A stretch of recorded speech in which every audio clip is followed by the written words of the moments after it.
Bolsonaro, quando na Avenida Paulista falava aos seus bovinos, ele disse que o Lula está fazendo cortes nos benefícios sociais. E eu achei que até para um mentiroso do nível dele, isso aí ultrapassou a medida da cara de pau, da fanfarrice, da falsidade e do cinismo. Porque ninguém investiu mais recursos em projetos sociais neste país do que o Lula. Eu não estou aqui fazendo uma defesa do PT, do Lula. Estou defendendo a verdade. Para isso que eu estou aqui. Porque eu não me coloco de um lado contra o outro. Não sou da turma do nós contra eles. Eu sei que a política depende em um país plural, onde existe pluralidade política, ou pelo menos onde deve existir, porque isso está previsto na Constituição. Eu parto do pressuposto que, em havendo uma população plural e em havendo na Constituição previsão de que deve-se haver pluralidade política, eu parto do princípio que não pode existir nós contra eles e que todos os setores da sociedade devem ser representados e, portanto, todos devem dialogar em busca de consenso. E por isso eu sei que a política é assim. Um presidente tem que dialogar com o Congresso, porque tudo que ele decide passa pelo Congresso, depende do Congresso. O Congresso é de maioria de direitistas. A maioria do Congresso é direita. Então, um presidente de esquerda que distribuiu ministérios entre os partidos de direita e que agora tem estes partidos que ainda possuem ministérios trabalhando contra, tem que ser defendido por alguém. E eu venho aqui em nome da justiça, em nome do dever de um cidadão que vê. Eu vejo e, portanto, tenho a obrigação de mostrar para a sociedade o que está acontecendo. Lula distribuiu ministérios em troca de apoio, porque é assim que a política se faz.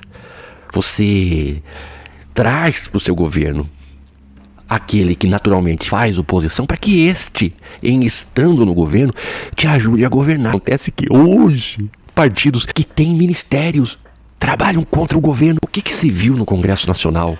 O que ficou manifesto no ato do Congresso quando cassou uma decisão do presidente com aquela PDL ilegal, suspendendo as mudanças que o executivo fez no IOF. O que ficou claro diante daquela atitude? Traição. Eu falava do cinismo de Bolsonaro porque quando o Bolsonaro falou que o Lula estaria fazendo cortes em projetos sociais, ele está revelando toda uma estratégia da direita que se deixa representar por um sujeitinho imprestável, um sujeitinho fascista. Um sujeitinho que está em vias de ir para a prisão, um golpista.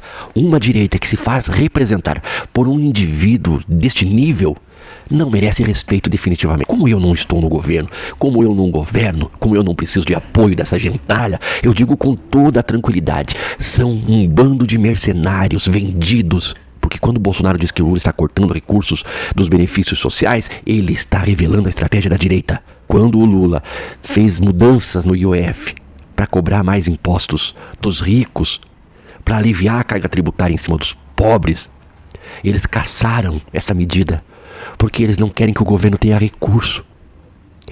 Você já ouviu o discurso de que o governo gasta demais? Porque o governo gasta demais, a gente não pode aumentar os impostos para os ricos.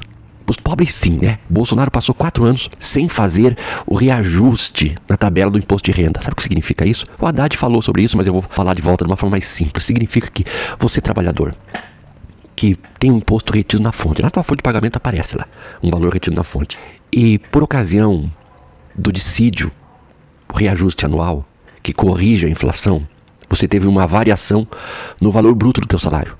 Porque foi feita uma correção na inflação, ou seja, a perda que você teve durante o ano relacionado à inflação é corrigida. Então você tem tantos por cento de aumento, mas aquele percentual de aumento que você recebeu não é um aumento real. É só correção das perdas da inflação. Então o teu salário, muito embora suba R$10, ele não aumentou. Ele só compensou a desvalorização do próprio real. Mas acontece que se o presidente de má fé, como fez o Bolsonaro nos 4 anos que foi presidente, não corrigir proporcionalmente a tabela do imposto de renda, você que ganhou um aumento de R$10 pode vir a ter um desconto de R$100.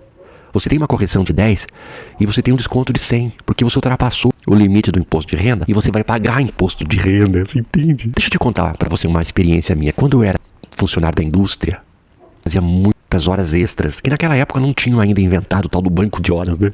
Que é uma forma de fazer o trabalhador trabalhar sem receber os 50%, os 70%, os 100%.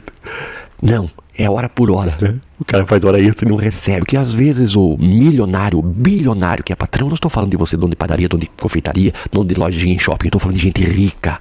Daqueles dos 40 ladrões que se encontraram com o Hugo Motta lá na casa do João Dória. Eu já vou falar sobre esse assunto, calma aí, tem que entrar nesse assunto ainda.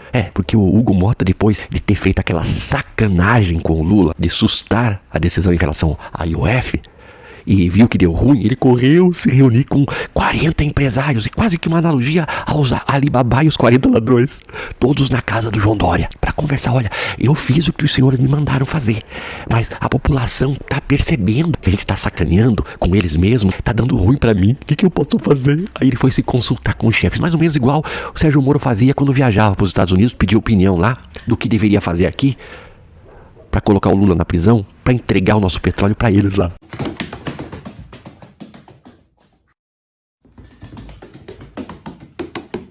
Basicamente é a mesma traição, né? Mas voltando aqui ao assunto da experiência que eu tive, eu fazia hora extra e aumentava lá R$100 no meu salário e eu pagava 200 de imposto de renda porque eu ultrapassava o limite, eu ultrapassava a tabela, eu tinha que pagar um percentual de imposto de renda tão grande, não, e eu ganhava R$3.500 na época. Toda a hora extra que eu fazia ia pro governo, não pro governo, porque falar que vai pro governo é uma forma de culpabilizar o governo atual.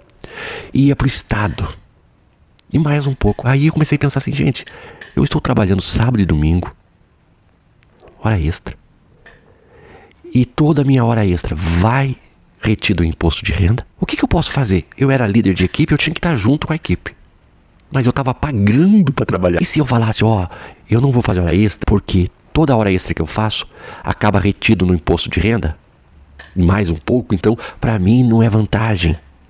Eu ficaria mal visto como chefe, né? O cara não quer fazer hora extra. Mas eu tô pagando para trabalhar. Esse problema é seu, tem que fazer hora extra, você é líder. Você sabe, você que é da indústria, você sabe do que eu tô falando. Quando o Bolsonaro não corrigiu a tabela, ele cobrou imposto de renda a mais de quem ganha R$2.000. O projeto do Lula é isentar do imposto de renda quem ganha até 5 mil. Já pensou? E já pensou que maravilha? Você poder fazer hora extra, caso o seu patrão pague hora extra, né? Porque a maioria não quer pagar hora extra, quer que você fique com um banco de hora. É uma forma de explorar, né? Porque hora extra é uma forma do trabalhador aumentar sua renda. Pintar a parede de casa, comprar uma TV nova, trocar a geladeira, a máquina de lavar que tá andando sozinha. Tem que amarrar uma corda nela, porque senão ela vai passear na casa toda. Fazer uma hora extra, que aí eu dou uma adiantada na prestação do meu carro. Aí o patrão, não, mas eu fiz só 3 viagens pra Suíça. Eu fui pra Disney só 4 vezes esse ano. Eu tenho que viajar mais, então eu vou cortar as horas extras. Vou fazer com que as pessoas trabalhem mais por menos. Ele é muito inovador, é muita criatividade. Ele quer ganhar dinheiro explorando as pessoas. E aí acontece isso, né? O presidente não corrige a tabela, cobra imposto de renda do pobre e vai lá falar que o Lula tá cortando recursos dos projetos sociais. Só que, quando ele falou isso, acabou confessando a estratégia da direita. E por que o Hugo Motta e o Alcolumbre se reuniram com o Lula, entraram em acordo, em consenso a respeito do que o Lula ia fazer? Porque é o seguinte, o Lula não é autoritário, porque ele não é burro, ele negocia até demais, gente. Porque se fosse eu, com essa traição que vocês fizeram, viu, Hugo Motta, lambe-botas de bilionário, covarde, cínico, 2 caras. Eu tenho um nojo de gente de 2 caras. Depois dessa traição que vocês fizeram, eu entraria na justiça. Eu ia derrubar essa PDL, porque ela é ilegal. Vocês iam ficar humilhados, iam ter que voltar lá, pedir benção pros bilionários para quem vocês servem, para quem vocês trabalham, a quem vocês batem continência, quando recebem votos do povo.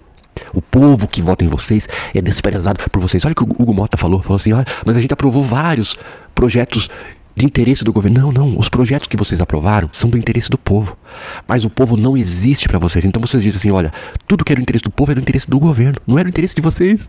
Por que será que vocês aprovaram coisas que eram do interesse do governo e não do interesse de vocês? Porque o povo não é do interesse de vocês. Então, olha o ato falho, ele diz que projetos que foram aprovados, que são do interesse do povo, ele diz que é do interesse do governo. Mas é do povo. Por que você não diz que é do povo? Porque o povo não existe para vocês. É do interesse do governo. Ora, não é do interesse do governo, é do interesse do Brasil. Não, a gente vai fazer alguma coisa que beneficie a população, é do interesse do governo. Deveria ser interesse de vocês, que são representantes do povo, na casa do povo. Mas vocês são tão traidores e vivem em função de atender às demandas de bilionários que vivem de especulação e de renda, de juro alto, né? Dobrando o seu capital anualmente. E é para esses. E esses não querem pagar impostos, vão pagar. Deixa eu dizer aqui, vocês vão pagar impostos. Ainda que vocês comprem os deputados, vocês vão pagar impostos. Porque a população, o assalariado, pagar imposto de renda, gente do céu, vocês não fazem ideia de quanto dinheiro do meu suor eu já dei para o Estado, enquanto bilionários não pagam IPVA do jatinho, do helicóptero, da lancha, do iate. Hoje eu não sou mais da indústria, eu tive a oportunidade de estudar. Eu estava com a minha cartola ontem. Que isso aqui é um personagem, isso aqui é João de Sabugosa. Ele tá aqui pra falar de forma irônica, sabe até, mas meio doida. Que é uma forma lúdica de prender a atenção das pessoas. Mas aí alguém disse assim, de onde saiu esse personagem caricato? Achando que ia me ofender. Não, você tá me elogiando, porque a ideia é justamente essa. E se pareceu a você caricato, é porque eu tô sendo muito bom na interpretação, entendeu? Porque na verdade, por trás do João de Sabugosa está João Luiz, teólogo, psicanalista, pedagogo, estudante de direito e jornalismo. Ex-funcionário da indústria, do chão de fábrica, oriundo do interior, do sítio, da agricultura familiar, que veio para a cidade com 12 anos. Com 14 eu já estava na indústria têxtil, da antiga Artex, que quebrou em função das medidas neoliberais do Fernando Henrique. Depois eu fui trabalhar na Nutrimental, indústria de alimentos. Na Artex fiquei 4 anos, na Nutrimental fiquei 17.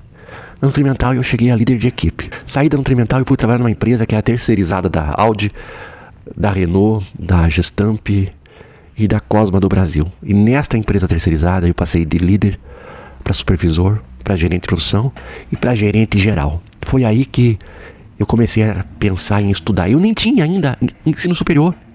Só mesmo com a competência mesmo, a inteligência, que eu consegui subir tanto. Aí comecei a estudar, fui fazer psicologia e aí larguei a indústria. Sabe de uma coisa? Não é mais pra mim, esse universo não me pertence, eu vou partir pra minha vida, vou viver sendo um profissional liberal. E foi aí que eu larguei a indústria. Mas eu tenho 25 anos de carteira assinada. Aí as pessoas vêm aqui dizer assim, vagabundo vai trabalhar. Não sabe de nada, né? Lá no sítio, na agricultura familiar, meninos com 10 já tem uma vaquinha pra ordenhar. Eu trabalho desde criança, sou contra trabalho infantil. Eu acho que ainda lá no interior isso acontece, né? Então, eu já contribuí com esse país muito com dinheiro. Enquanto milionários não contribuem. Pegam dinheiro daqui e mandam pra fora. E na hora de aumentar o IOF, o Congresso vai lá e derruba e diz que tá ajudando o povo. Que nada, tá deixando o povo escravizado. Gente, apoie no canal, se inscreva, vem pra cá, seja membro e ajude nessa chavinha aqui. Ajude